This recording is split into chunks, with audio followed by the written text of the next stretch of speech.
Hey guys, welcome to another episode of East Coast Rams. I'm your co-host Ashton here with my awesome co-host as always, Zach. How you doing, Zach? Great. Long weekend, trying to finish up some summer plans before, we get into the fall. But football's back officially now. Yeah, officially, week one is coming ahead, so we got some news and stuff to talk about, 53-man stuff. But Zach, do you want to start off with some not so good news? Yeah, so as everyone's probably aware that Cooper Kupp has been dealing with a hamstring injury for about a month now. Kind of aggravated it over the last week. Um, But now the big news is that he had to, over the weekend, went to Minnesota to actually see a specialist. Not exactly, they're not really giving us any details of, what this specialist is going to do outside of their own medical team.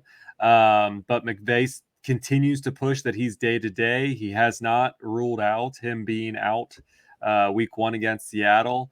But it's definitely not great news when it comes to, especially this fan base who already seems to be teeter-tottering on the edge of like basically we're just going to implode and it's going to be like a 0-16 season. But yeah, what are your thoughts about this news of Cooper Kupp? Yeah. We're not gonna go 0-17, guys. Let's start off there. Definitely not a good sign if you're having to see a specialist. If you're trending towards the positive, you don't go see a more specialized doctor typically. So I think some people saying he's out for the season, that's a little drastic. We don't know that. I think they're trying to be due diligent. I do not think he's going to play. I think I would be surprised if he ended up playing at all in week one. I think he's going to be out for a few weeks. It's just hamstrings are very difficult things, and if you play the person, it can last weeks to months. And I take the view of I would rather him be out for 4 or 5 weeks than have us play him for a week or two and him like hurt something worse and him be out for the rest of the season. Yeah, Either way, no, yeah.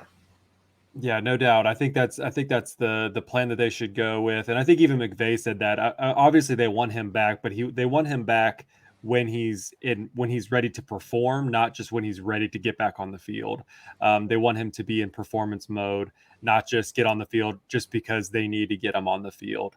We want him to be healthy. We want him to be the best that he can be and not have to we go through this process again and 2 weeks and he's down again because of the same injury. So hopefully just giving him plenty of time to rest will give him that opportunity to get everything figured out and so that he can play at his highest level when we need him the most. It could be very disappointing that we won't be able to get to see him in person playing. If he's out for 4 weeks, that puts him out of both the Bengals and the Colts game, which I'm going to both of those games. You're coming down to the Colts. So, that would take him out of that opportunity. But it is what it is. McVay did say that on Wednesday, we're recording this Monday night. But he said that they should have better clarity of what the situation is and how to proceed moving forward on Wednesday during his next media avail. I don't think they're gonna announce him not playing or not till like right before the game in order to keep the Seahawks kind of guessing a little bit. That's just an NFL thing. Even if you know about the injury, unless if it leaks, I highly doubt they'll say anything super early. For sure. And there was another news today that when McVay kind of addressed the media that he didn't really announce who the starting O-line was going to be still. There's still some question, there's still a couple question marks, but again, I think that's mostly to keep Seattle on their toes and not really know um, who they know is definitely going to be they're going to be up against. Yeah. We can talk about the line when we get to that part of the 53 man roster, and we'll talk about more about the game when we preview the game after the roster. So we'll touch on both of those things separately. So it's an interesting conversation point as we roll and kind of transition into the 53 man. Zach, starting out quarterbacks, we have Stafford and Bennett.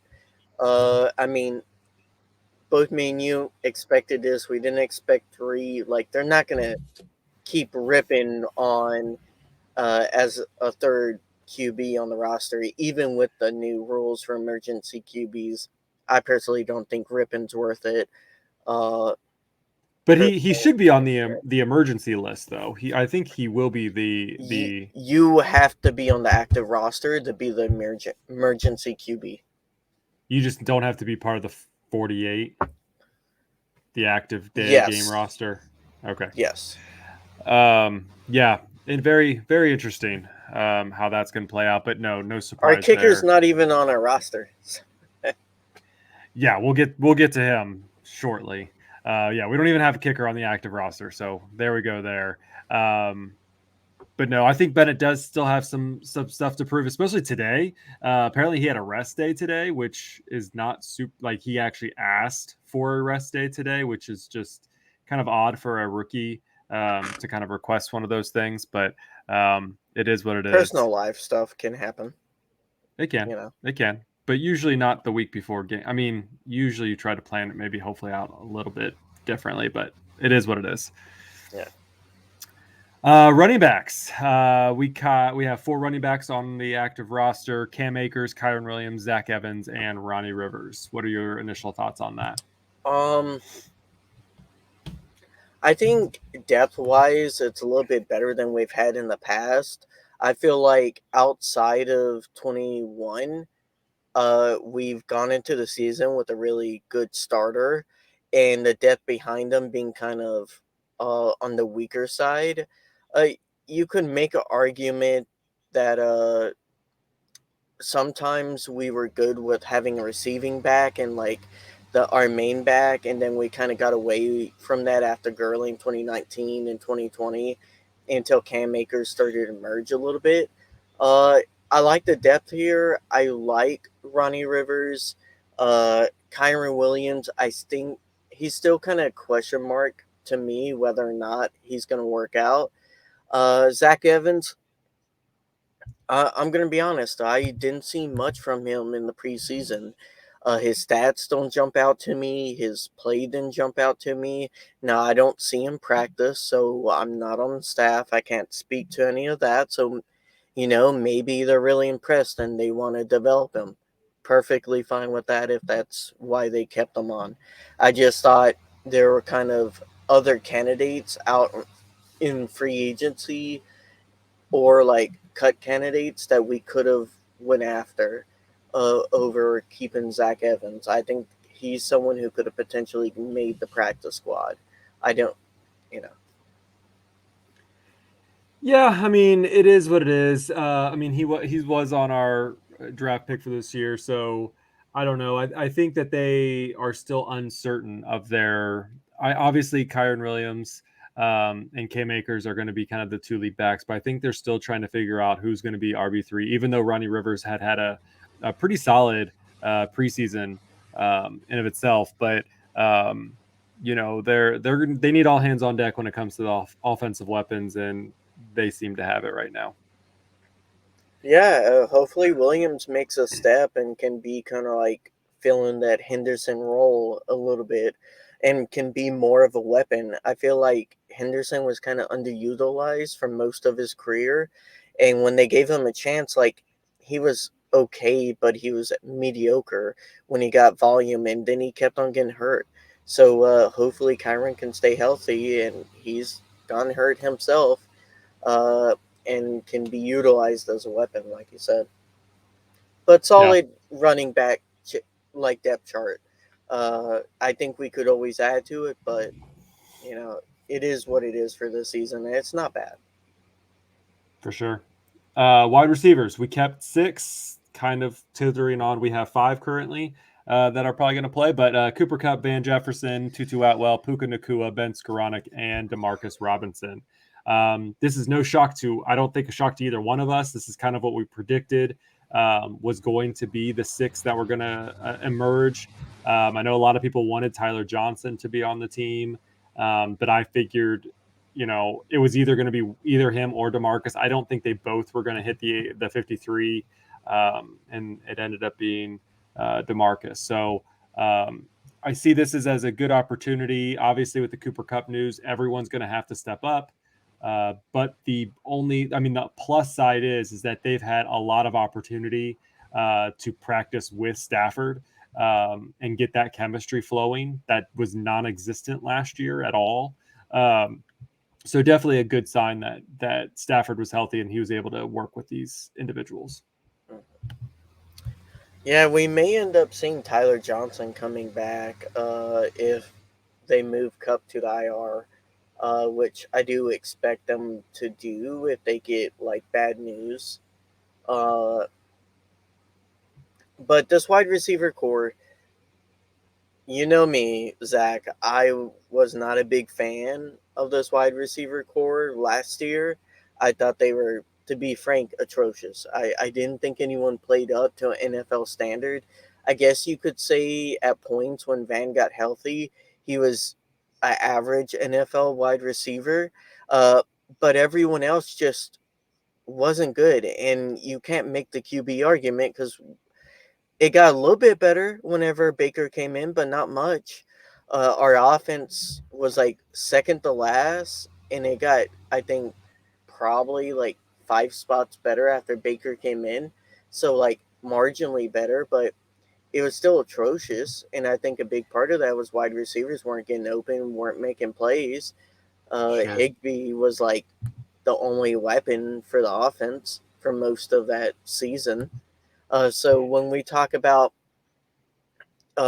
this upcoming season and if Cup is out, that's gonna, hopefully it makes like the positive could be that Stafford has to not just pass to one person. Either that or he's gonna find one person just to pass to that he likes. And the question, Right. who is that person gonna be? Is it gonna be Van Jefferson or will it be Tutu? Like it, they have shown a little bit more chemistry than in the past, or at least than in 22 or 21. Uh, Stafford didn't get to play in camp in 22, but like you can see that that has grown his connections with the other wide receivers because he did get to play. So hopefully, if we have a more balanced offense, that could somehow throw a team off. The fact that he's not just spamming Cup like you're in Madden.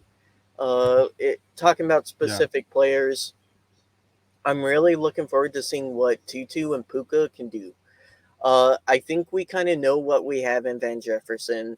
I think we know what we have in Ben Skoranek. So, like, has Tutu taken that step? Um, and has Puka grown as a rookie? And can he get a prominent role? That has not really happened under Sean McVay. Rookies do not get roles. So, can he defy gravity there?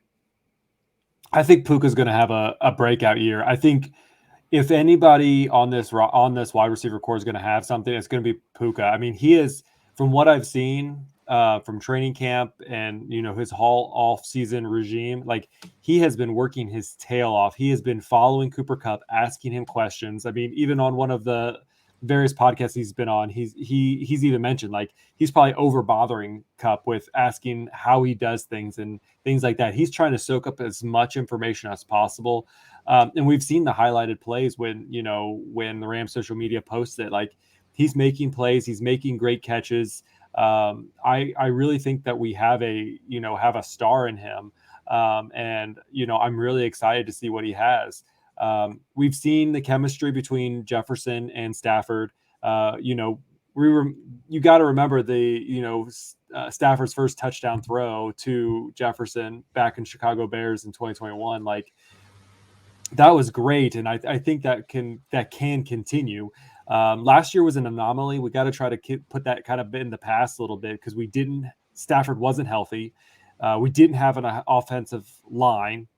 whether you want to say it's healthy or not, it was depleted in of itself.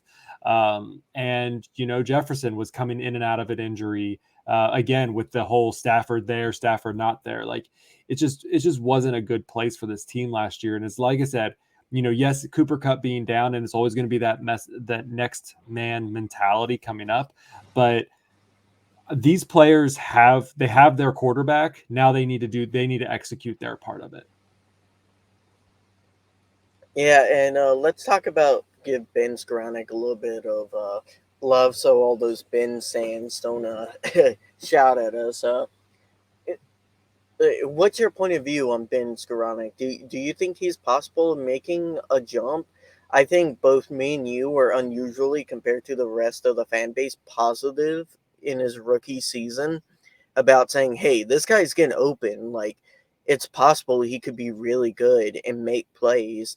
And he just wasn't connecting a few small details together, which has a big impact on the NFL field. Uh, what do you make of him, and can he make a step? Yeah, I mean he's kind of that Swiss Army knife kind of player. He will do whatever. I mean, he'll be the fullback, wide receiver. He's going to be on. I mean, he's a special teams captain, which we'll kind of talk about that. So I really see his role going to be more in that special teams area. But again with this whole Cooper Kupp situation, we could see him try to fill some sort of slot in that role, but there has to be a need for it. I I love Ben Skoranek. I think he's done great. He's done great in the fullback position, and maybe they'll try to whip that in there here and there, just to get the defense off on guard a little bit. Um, but I really think it's going to take a little bit more. It's going to have to take Jefferson not perform well. Jefferson, he's going to be in that high role anyways, but it's going to be Tutu and Puka not being able to do their roles specifically. Um, and I think that's where Ben Skoronek's going to fit in a little bit. Like I said, I do love him. I think he's great. I think he is that Cooper Kupp-esque player, but just isn't at that high caliber as Cooper Kupp is. But again, I hope he really does well, because I really do like him as a player. He's a really good competitor, and he's a team player, and that's what this Ram organization Mhm. needs. Yeah, I will say if Puka or Tutu or Ben struggle, at least in their wide receiver roles, I think what I like about the addition, Demarcus Robinson, and potentially they could go back and get Tyler Johnson, is that I I know we can trust on a certain production level from Demarcus Robinson. I think he would be ready to jump over those younger wide receivers if they aren't able to produce, or if they're not producing. I mean, it's kind of in my. I mean, I know this is not the popular opinion, but if Cooper Kupp is out, and we could talk. I mean, like I said, I'm just going to bring this up now, but I do see it could be more of Van Jefferson, Demarcus Robinson, and then Tutu and Atwell kind of swapping out spots. I mean, that's a pretty hot take, but I really think Sean McVay is going to want that veteran experience on the field. And as we've seen the years past, we haven't seen the production that Tutu should be bringing. We've seen him have really hot plays, and he's been able to stretch the field and things like that, and I hope he continues that. And Puka's new. He's a rookie. He's still learning. He's getting his sea legs, getting his bearings straight. So I could really see them, without Cooper Kupp being in there, I could really see them putting Demarcus Robinson into that wide receiver 2-3 spot, making some shifts. Okay, let's talk about tight end. So, not really any surprises here either. The Rams keep Tyler Higbee, Hopkins, Hunter Long, and Davis Allen. I know the fan base is, let's say, a little negative on Hunter Long. What's your take on Hunter Long, and was he worth a roster spot? Well, we just haven't seen production from him yet. I mean, he's kind of been in and out of preseason training camp, OTAs with a groin injury. So we haven't really got to see a whole lot and see a lot on film as far as with the Rams. So I think that's kind of why. And I think, I don't know, you could almost make it feel like the Rams kind of had to put him on the 53 because they didn't want to get the blowback of, well, we traded Jalen Ramsey for a third and Hunter Long. So if he's not on the team, like it's a bust. So I don't know. I need to see more from him. I'm really liking that we put Davis Allen on this roster. I think he did what he needed to do in preseason to earn this spot. And whether or not Hunter Long was there or not, I think we could have done with 3 tight ends, but we're here with 4. Yeah, I mean, we just don't know what they've seen from him, especially during camp. That's the piece of information we're missing. Um, so I do think there's a little bit of overreaction there. Uh, and this team has been willing to admit to mistakes, so I don't think they're keeping him just because of the trade. Is that a piece of it? Of course, I think that's a little bit of it, but I think they have more motivation around it, liking him. They picked him as a part of that trade for a reason. They could have got a future third round, fourth rounder, I'm sure. So we'll see. I mean, he could potentially develop into something, especially with Higbee being on a contract year, which a lot of people don't remember.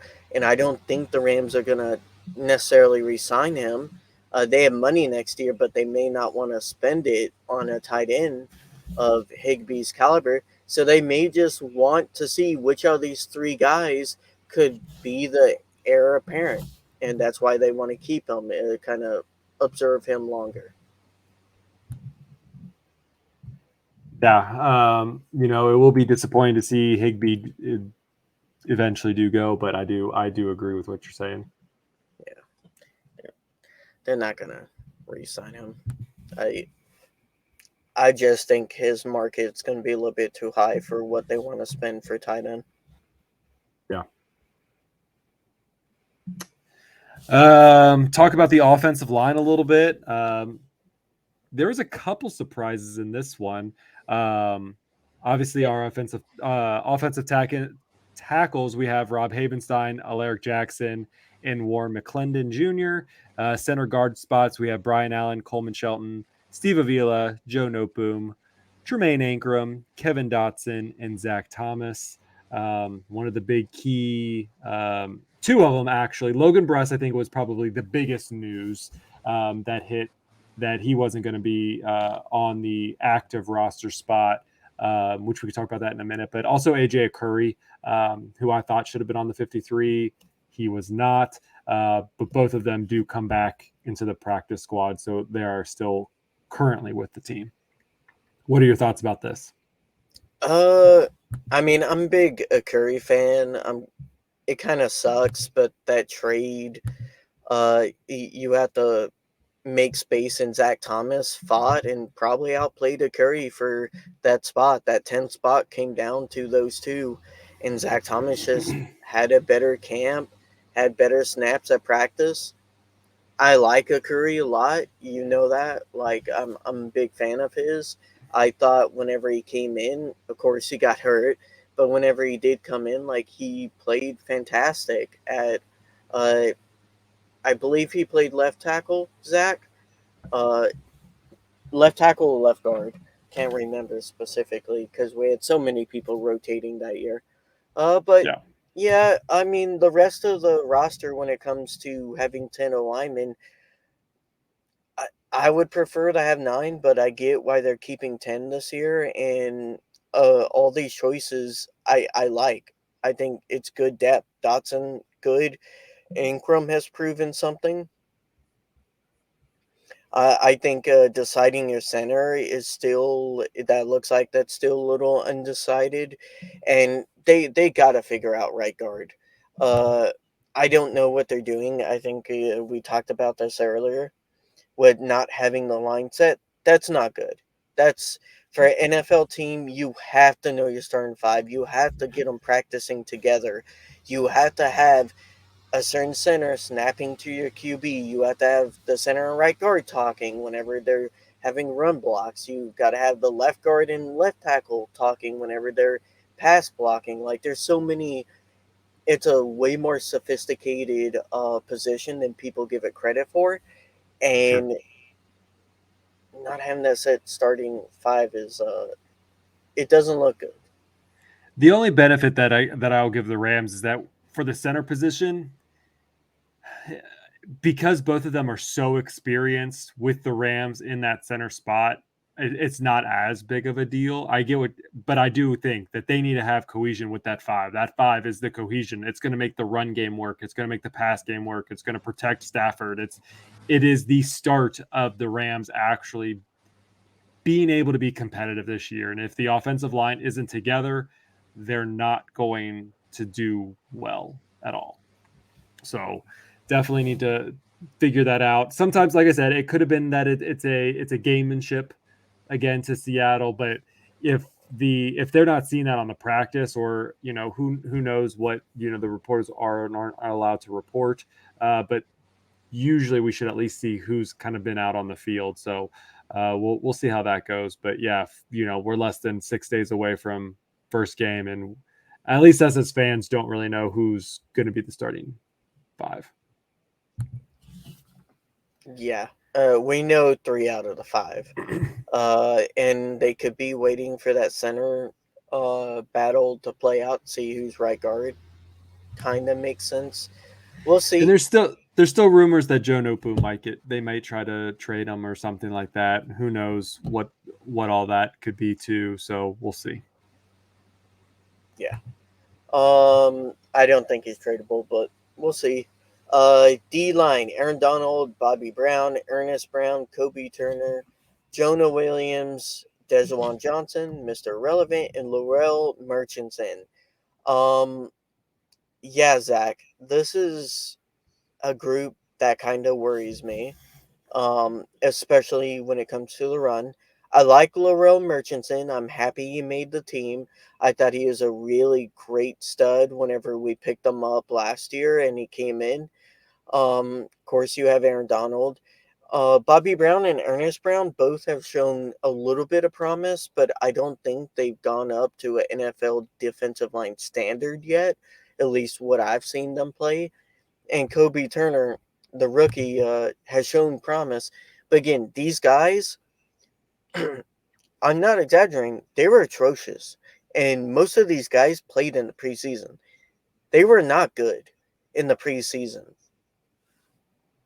Of course, adding arguably the most dominant defensive line player to ever play NFL football, will that make this group a little bit better? Just a tad bit, a good amount, but still not good. I'm still worried about the edges. Teams have already figured out ways to kind of neutralize Aaron Donald, run past him, run behind him, let him move up, purposely give him a single block and run right through the middle. And am I confident for these guys filling in Greg Gaines and all those other linemen we lost? No, I'm not exactly confident. I think that's going to be where this defense struggles the most. I'm not worried about secondary. I'm worried about the edge, and I'm worried about the defense or defensive line outside Aaron Donald being able to apply pressure and stop the run. Yeah, I 100% agree. With the contracts that we saw gone out the way with Greg Gaines and such, like I for not bring him back is it just seems wrong. But we're kind of past that now. But yeah, this defense is going to be a struggle, and it's going to be a struggle for fans to watch. You mentioned what they've done to Aaron Donald to kind of neutralize him, but hopefully that adding Aaron Donald there can bring a free man to be able to position themselves to be in a good spot. We'll see.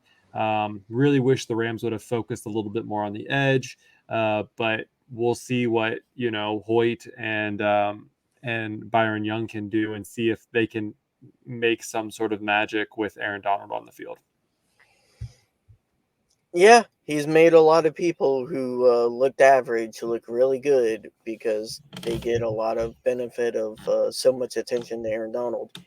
Talking about outside linebackers, we have Hoyt, Byron Young, Nick Hampton, Valkenberg, and Mathis going to IR. So we have 4 outside linebackers. Zach, um,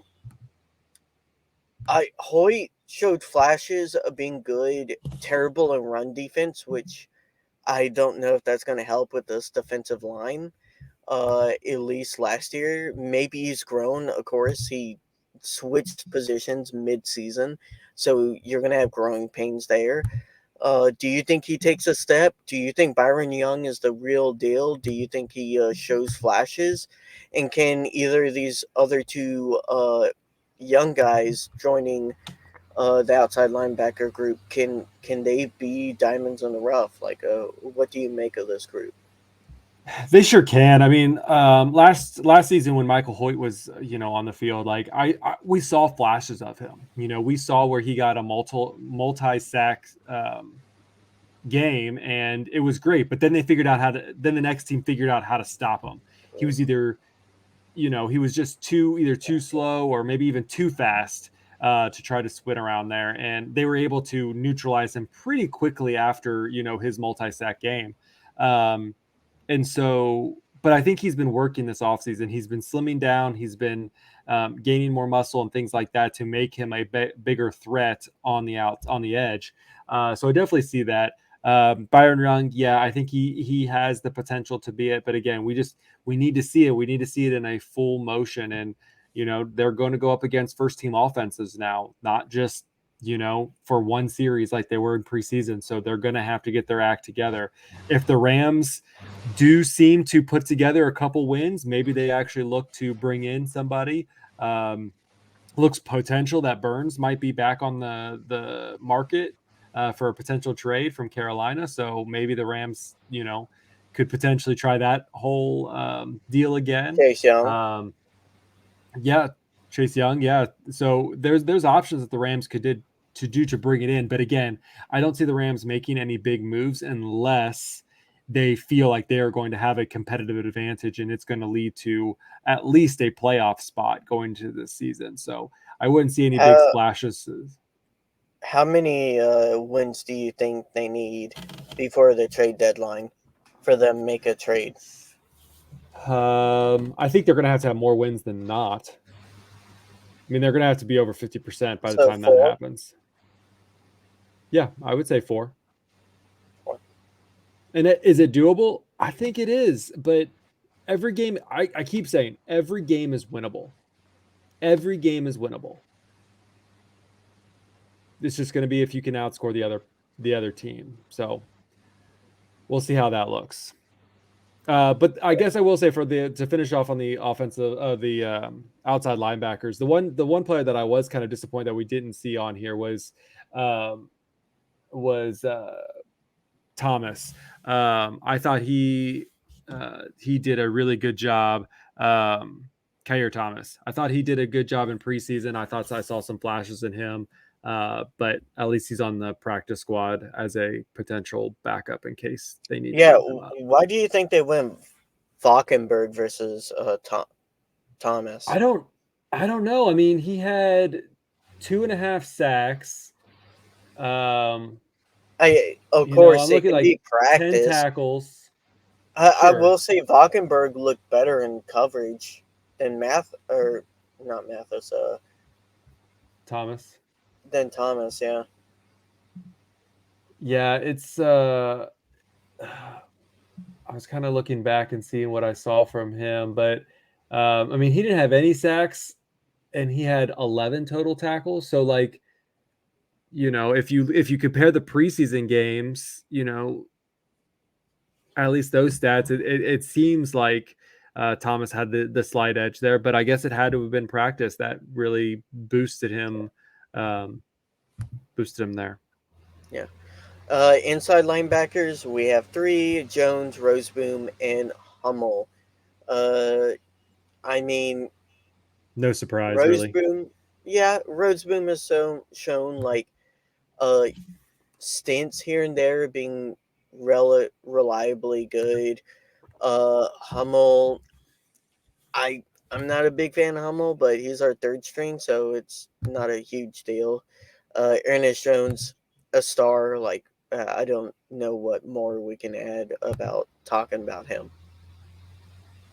Yeah, I mean, Ernest Jones is going to be the key to this defense. I mean, he's the communicator, he's the green dot. He's going to be outside of Aaron Donald. He is going to be the leader for this defense. So we expect big things from him, and there's nothing that really shows that he won't give us those big things. Quarterbacks, cornerbacks. Yeah, 6 quarterbacks would be something. Cornerbacks, 6 of them. Kobe Durant, Akello, I should have let you introduce these ones. Akello Witherspoon, Duke Shelley, Darion Kendrick, Trey Tomlinson, and Sean Jolly. Couple people who didn't make it on this roster who actually got cut. Robert Rochelle, he did not make it on there. Did they even bring him back? They did not. Practice squad. Oh no. Yeah, they did not. No. But then Cameron McCutcheon also was one of the ones who, again, was playing pretty well preseason. But he picked up, right? He is picked up. Yeah, he's on the practice squad. Yeah, someone else got signed too. Someone got from camp. I remember seeing it. Tanner Ingle. Yeah. Ingle. Either way, yeah, about these 6, the only surprise kind of is Sean Jolly. Good for him making the cut. Apparently, he was impressing in practice. I like this group, Zach. I think this is a really good group. Let's talk about Duke Shelley, the recent addition. So I was able to look at some film about Duke Shelley, and I'll say this about him. He's really good about pass breakups. That's kind of like his thing. He wasn't really a ball hawk in the sense of getting interceptions. He was more really good at playing the guy close and tight in man coverage, and then when the ball was coming to him, being able to get a pass breakup. And he does have issues with his height, so like you can't really. I think it would be hard for him to go on someone like DK Metcalf because he's not particularly fast either, but he's a very smart player and really good with his hands at getting past breakups. Yeah, so he's taking the spot, the roster spot from Mathis when he got put on IR. Played 41 games total in his 4 years within the NFL. This will be his 5th season. He's had 11 game starts, tallied 62 tackles, 22 assists, and 1 interception. Mostly with the Bears. He was drafted by the Bears, moved to the Vikings, and then he was just in the offseason with the Raiders, which has where McVay and the talent team had to at least see him perform, and maybe that's the reason why they picked him up. Who knows? It's the Raiders. They make bad decisions. Moving on to our safeties. Jordan Fuller, John Johnson III, Russ Yeast, Quentin Lake, and Jason Taylor II. Not really anything. All pretty normal. Yeah, I mean, this was a very inexperienced group that me and you were kind of shaky about because of all the lack of depth, and I think, or lack of experience depth, and I think John Johnson kind of answered that for me. I'll let you speak to that, but I really feel better about this group. I feel like those 3 underneath John Johnson will kind of learn and grow along with him, and hopefully can get them into shape. Yeah, I mean, having Jordan Fuller there was going to be a must, obviously. But yeah, like you said, adding John Johnson just really made us feel a little bit better in that secondary area. But then I think Russ Yeast and Quentin Lake have both showed some promise. So I'm really looking forward to seeing them actually produce and actually be a big plus for us on the defensive side. And they're going to need it. The secondary is going to have to do a lot because, like we talked about, the defensive line, that's going to probably be our struggle. And it just sounds terrible when you have Aaron Donald leading that pack. Yeah, there's a potential this D line could be near the bottom 5 of the NFL with Aaron Donald, and that's not good, Zach. That's No, not a good look. no. Let's talk about your favorite thing in the world, special teams. I know you love yourself kicker drama and stuff like that. Uh, Oh the yeah, two the two people we have on the special teams list for the roster is Ethan Evans and our long snapper Alex Ward. that's Uh, normal, right? Just two spots for special team specialists, right? yeah, There's only usually kick, two, right? I mean, kicker is so 2022, Zach. The Rams are being bold without having a kicker because when you can't get close enough to kick the ball at all the entire year, you don't need a kicker. I mean, that's Hey, roster I don't. math. I just They didn't need a kicker last year. apparently so. Apparently so. Yeah. So our punter, great. I'm gonna just say he's great so far. Great. Just really nothing to say. Long snapper, I don't really think you can really say much about a long snapper as long as you don't mess up the snap. You're great in our opinion too. So, but yeah, the kicker thing. What again? 6 days that we don't have a kicker on our active roster. We only have one on our practice squad, so I don't know what the heck we're doing. But it's not I even like think we have they a competition plan. going right now. I don't know. I definitely feel like they plan on bringing him up for the 3 active game day slots, and they'll put him on the roster. My best guess is they're waiting for enough time through the season to progress to the point where the 53 gets so set that they feel like someone they want to cut now that could potentially get picked up won't get picked up later in the season, right? When they Sure. do cut them. So Yeah, it's gonna be interesting, but yeah, they're good. I mean, they're gonna have to make a room for somebody. Someone's gonna have to get bumped down for this game, or again, we hopefully, won't have a kicker. unless if he just is terrible with us and we don't have a We have to kicker. have a we have to have a kicker. We have to have a kicker. This is it. This is it. We have to have a kicker. Have you asked Ethan Evans if he can kick? Has Jordan Rodriguez ask? Like I'm sure They'll add he one. could So I mean, I'm sure they could do he could do a kickoff, but he's not gonna do like we're just gonna go fourth down every time. Like we're just fourth down. I We're just gonna go I for it. I will say I think Maher is going to be good.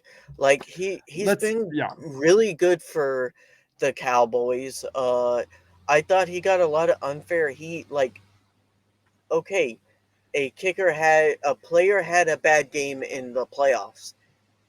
How many times has that happened in history? A lot. A But lot. he is the only kicker to miss 5 extra points in a row. I let me I'm gonna back up. Let me Bad back day up. in the office, Zach. A really bad day in the offense. And did they still win that game? And then the next game he also missed No, another. I don't know. I I'll go maybe back and watch that. I can't keep track all the times Cowboys choke in the playoffs. Okay, so Yeah. I think they still lost that game to But the in all 49ers. okay. But in all honesty, I think this is a good kicker. He had a 90% accuracy rate go before he went to the playoffs. He was 29 and 32 for field goals. He had a 64-yard long and he was 50 of 53 extra points for the whole entire regular season. I just want to say that is a good kicker. I know he's 33 years old. I get why people are complaining, but like He's a kicker. people Age doesn't matter. it doesn't really matter. But let's also remember that when we picked up Matt Gay, no one really wanted him. Tampa Bay, tossed him away. He only had a 77% accuracy before the Rams picked him up. And then, I think maybe he even went to Indianapolis for a little bit before he joined the Rams. Like, and now he's back with Indianapolis. But still, like, just sometimes just a change of scenery. And yeah, wasn't he on the Broncos? Is that where he got released from? Mar Maher, ye- Maher, yes, I think they traded for a kicker, and people need to and realize. he did miss one in preseason too for the Broncos. But So out of the last like 10 drafted kickers, only 2 have stayed with their original team. And like most of the successful ones switched teams before they got good. So Sure. I mean, we'll see. He could be a disaster, yeah. But like, what's our alternative? We weren't gonna rock with our undrafted free agent kicker, who was clearly Tanner Brown. I think he was clearly struggling, and like, I will take my shot on a 90% field goal kicker who missed 5 extra points than how Tanner Brown was playing. Yeah, no, like in all seriousness, I think this is a good move. We did a poll. Most of the fan base also thinks this was actually a good move. He is a good kicker. He just had, like you said, Bad he day. had a moment, and hopefully the Rams and their culture that they build, they can help him out and make him feel welcome. I mean, shoot, if you're on Jerry Jones's team and you miss 2, you probably got a phone call on game that you're doing bad. So let's just be real how that works. So yeah, I'm really looking forward to this kicker. I think he does have a good leg. He has the accuracy when, obviously when he's in the zone. So hopefully the Rams can fix that. Yeah. Practice squad. We kind of mentioned most of these. I'll kind of go through these quicker, though there is one surprise.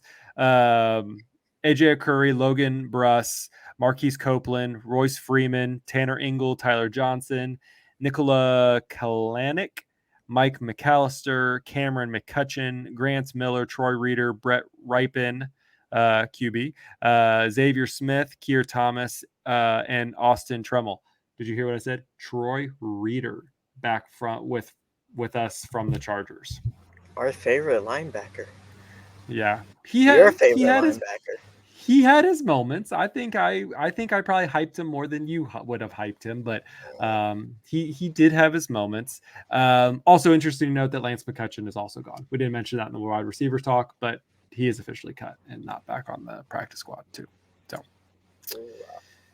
there we go. So no Yeah, surprise there. It's so interesting that I guess there's so many familiar names on the practice squad that I think I know more of the practice squad than I have ever known any other practice squad that the Rams have ever had. Just kind of a weird thing. I don't know if that's just, I don't know. It's weird. they like their guys sometimes. They do. And they only lost, I think out of all their players, they think they wanted to bring back, they lost one in the waiver. So that was that. Rams captains were announced also. A lot of captains, 8 captains, which seems pretty high. But defensive captains, Aaron Donald, Jordan Fuller, Ernest Jones. Offensive captains, Matthew Stafford, Cooper Kupp, Tyler Higbee, and Rob Havenstein. And special teams captain, Ben Skoranek. Very interesting to note all of that. Benny Sko, congratulations on being captain. We salute you, sir. All right. We want to do a quick preview of the Rams Seattle game. Yeah, when we previously did this was when me and you were naive and very young in our age and thinking Cooper Kupp was going to be part of this team. Our number one weapon, best player on offense.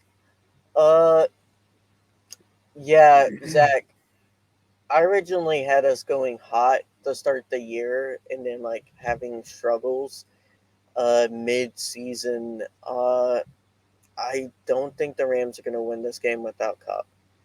Uh, I do think Geno Smith is going to take a step back, and I know I was talking on Jake's stream whenever I was fantasy, and I said I thought this team or this game was going to be a shootout with Kupp. I still think it's going to be high scoring now. I just think the Rams are going to lose like 24-32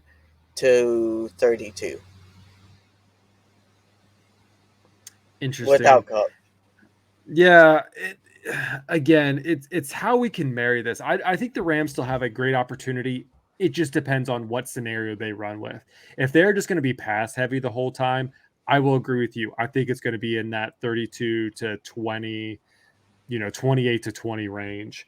If they can get the run game really moving, get Stafford in a play action kind of play, and keep the defense on their toes, I do see the Rams pulling out. They can pull out a win. And I see that. I do see that happening, but again, it's going to take every person to really get in their face. Um, the problem is that the Rams, it's going to be the defense again. That is where we're going to see. You have Tyler Lockett, who has been consistent Right. every single year, and then you have DK Metcalf, and he's a beast, Really and good rookie. there's no, well, the rookie, he may be actually not playing as well, so we'll kind of keep an eye on that. Are you talking about Jackson Smith? Yeah. Yeah, so he currently has a broken bone in his wrist.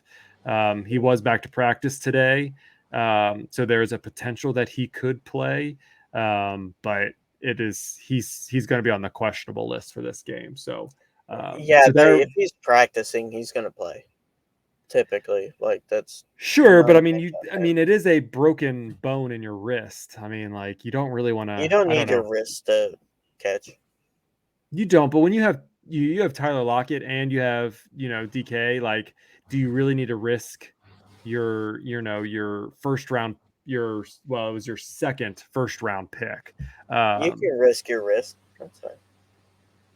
okay, sure. This isn't a Seattle podcast, so I'll stop defending them now. Um, But I mean, the Seahawks, they're going to play hard, and Gino, again he doesn't really have anything to prove per se, because he did that last year. But he's going to have to try to keep up that momentum, and maybe that's where they shift, We'll see. and maybe the Rams can catch him off a little bit by that. But usually the Rams have had their number over the last several years. That may not be the case again this year. Again, it really just depends on how our offensive line and our offensive plays. If our We offensive can should just. have we should have definitely won both games last year. Like that second game, we should have 100% had won that game. That was kind of stupid that the Yeah. refs cheated out us that like win. They won because of a stupid flag. That's why. That's why they Yeah. won. It took the last play of the game for them to win that, and they shouldn't have. So Um, it so is what it is. the the some benefits that we do have is that they won't have their safety Jamal Adams. He won't be playing against the Rams. That's already been official as of Friday. Um, So they're missing a linebacker. so just kind of just seeing how everything else plays out. Um, but yeah, we'll kind of see how things go. Um, if I Yeah, kind I of go mean it sucks back, for them missing a linebacker in Adams. I mean it happens.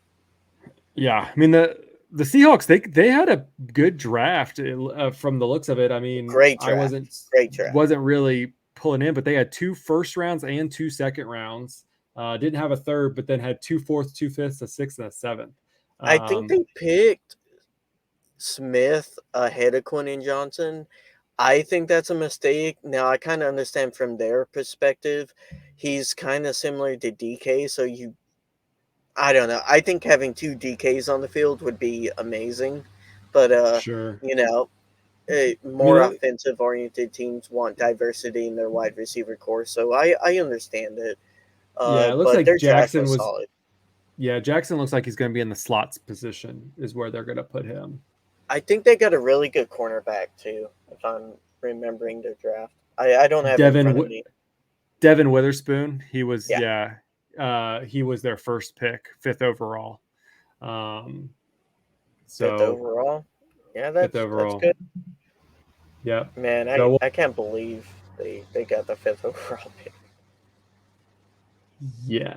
yes, indeed. So again, I mean, when you kind of compare apples to apples, I mean, let's see, I got to look at the roster real quick.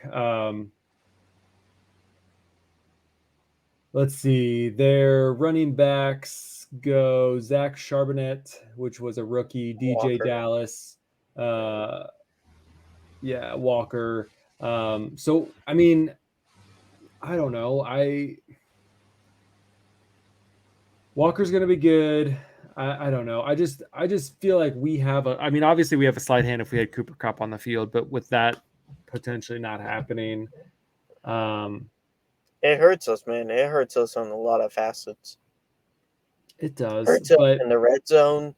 Hurts us on third down because that's where Cup is the most useful for Stafford.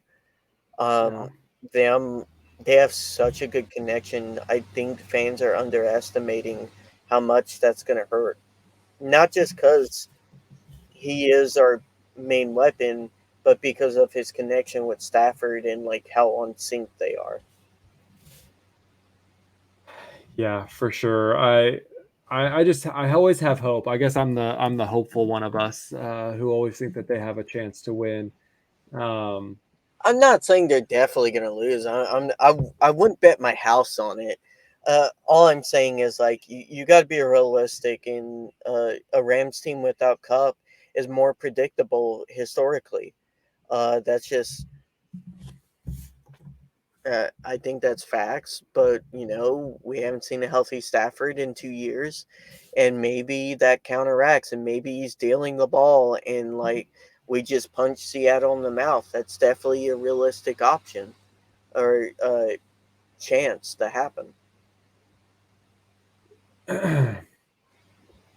I would rather yeah, you tell me, Zach, Monday or next Monday, next Sunday night, when we're talking about this game, you're like, I told you so, we blew him out. I'd be like, Zach, I'll eat that humble pie. I'll eat all that crow.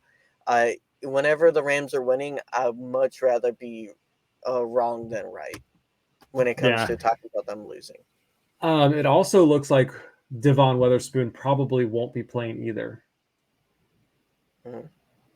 So, for all that says, um, Their defense is good. It's gotten a yeah. lot better. But yeah, the odds don't look great. I think the betting odds has it pretty much in favor of the Seahawks. I mean, it is in Seattle. Um,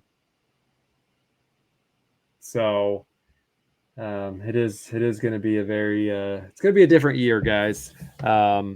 It's going to be a wild roller coaster ride. There's going to be ups, there's going to be downs. Try to enjoy it the best you can. I think we're all kind of experiencing that. We just kind of want to reset, but I also don't want this team to tank. I don't think they will plan to tank. Um, I I, just, I'm just we saying have more faith. a hard reset is a lot better and quicker than staying with mediocrity. And that's just what I don't. Not saying this team's going to be mediocre, but that's when teams get in dangerous places when they just sit in mediocrity. And a lot of teams with owners that don't care at all will do that. Jaguars being a perfect example for a long time, just sitting there Yeah. at 6, 7 wins for. And the Rams did that for a little bit with Fisher. I don't think this team's going to be like that, but I just don't want to see that I because just, I just it's don't not fun. see. I don't see Sean McVay wanting mediocrity. I don't Yeah, see Stafford or Donald wanting mediocrity, Cooper Kupp wanting mediocrity. They want to see performance. They want to see, they want to see some movement going on, or they wouldn't be with the team. And so, yes, this year maybe just a down. Last year was a down year because of injuries. They wanted to try again. They couldn't do it because of injuries. This year, they're paying their dues. As you say, they're paying that credit card bill. They're trying to get the balance down so that they can do more the next couple years, by and that's what it's choice. going to look like by choice. Right Yeah, now, their cap space is around just over 3 million, is what they currently have, and that's just to pretty much pay the bills for this season. practice squad And activation. and yeah, and so then the next year it goes up to like 61 million in free money, or not free money, but in cap space. Definitely not free. Um, and then again, 2025 they'll have money too. So it I all think they're just supposed to have like 90 or 100 mil in 25. So Yeah, we got dough. We got dough, guys, coming up. we do. Not So it's this gonna year. We're broke no. this year, but Nope. But we're going to see who's going to be able to make it through and who we can keep on and who we're going to can use who, again, isn't going to eat up all of our cap space, and it's going to give time for people to prove. And again, we still have talent on this roster who can make plays. But this season, it does feel like we're going to have to rely a lot on our offense. And without Cooper Kupp, that kind of pushes us back a little bit. I will say that free agent list for next year got some good names, Zach. Got some good names, and we have our first round pick. So next year, East Coast Rams offseason, I think our pod's gonna be entertaining. I'll say Hey, I'm entertaining. So, all for it. We keep getting good feedback, so it's been great. yeah, But so if I'm gonna make a prediction, I'm gonna actually predict the Rams do win. I'm gonna stay positive, and I'm gonna stay positive that we're gonna win 24-17. Our offense is just gonna stay on the field longer than their offense is going to, and we're gonna pull it out that way. So I'm I'll stay positive positive. too, Zach. I'm I'm just sorry. betting that I have a curse against me about being wrong about predictions. Therefore, the Rams will win because of it. That's Yeah, 30D yeah. chess. I don't know. I'm just a fan who always just believes that they can squeak out a win. There will be times when I won't, but for the most part, I do think that they can always squeak out a win, as long as they don't get their whole offensive line destroyed. Any other final thoughts about this game before we wrap it up? Ooh, that be prepared for that 49ers podcast, Zach, in a week from now, because that's going to be a rough one for you to go through. Then, if you think I'm negative about this game, Hey, Nick Bosa hasn't signed his deal yet, and he's usually the one who disrupts us the most. So you're saying I'm saying there's hope. it would matter if we had Cup, and I don't think we're going to have Cup that game. Yes, you're probably right. You're probably right. I will not be as optimistic for the Bengals game the week after that. So, But hey, we'll get to watch McCaffrey score like 5 touchdowns. That'll be fun. no, nope. All right. All right. All right. Well, I think that's going to wrap it up for this week's episode of the East Coast Rams podcast. Thank you for everyone who does like and subscribe each and every single week. You could do that on any of your favorite podcast catchers of your choice: Apple Music, Apple Podcasts, Google Spotify. Music, Spotify, Pocket Cast, whatever you want. Or you could find us on YouTube, which is where you might be seeing us right now, youtube.com/@EastCoastRams. Please make sure you subscribe, click the like button, and smash the bell so you can always know when we have new videos out. You can see where our Twitter handles are right there. You can find us there on Twitter or X or whatever you want to call it. Instagram, we're on there too. Threads, you can find us on all of those All the medias. platforms. Ashton, it was another great podcast to do with you again. I hope you get some rest, because we are going to have it's gonna be an interesting game on Sunday, but definitely looking forward to it. Yeah, I want good football, win or lose. I don't want last year. Just I, I want we to need be to able to talk about the offense, Zach, and that requires them doing something. Sure. So If they lose by a field goal, and they scored a couple touchdowns, I'll probably be ecstatic. So, but yeah, it's gonna be fun. It's gonna be interesting. Stay with us, guys. We promise we're gonna try to make this as enjoyable as possible, whether we win or lose. We will try to find the joys. sweet spots, the joys within every single game. So, but we're also going to be realistic as well. We'll tell you when we think that the Rams are not going to do as well, and I am realistic. I am realistic, even though I'm optimistic. But we'll continue that for another day.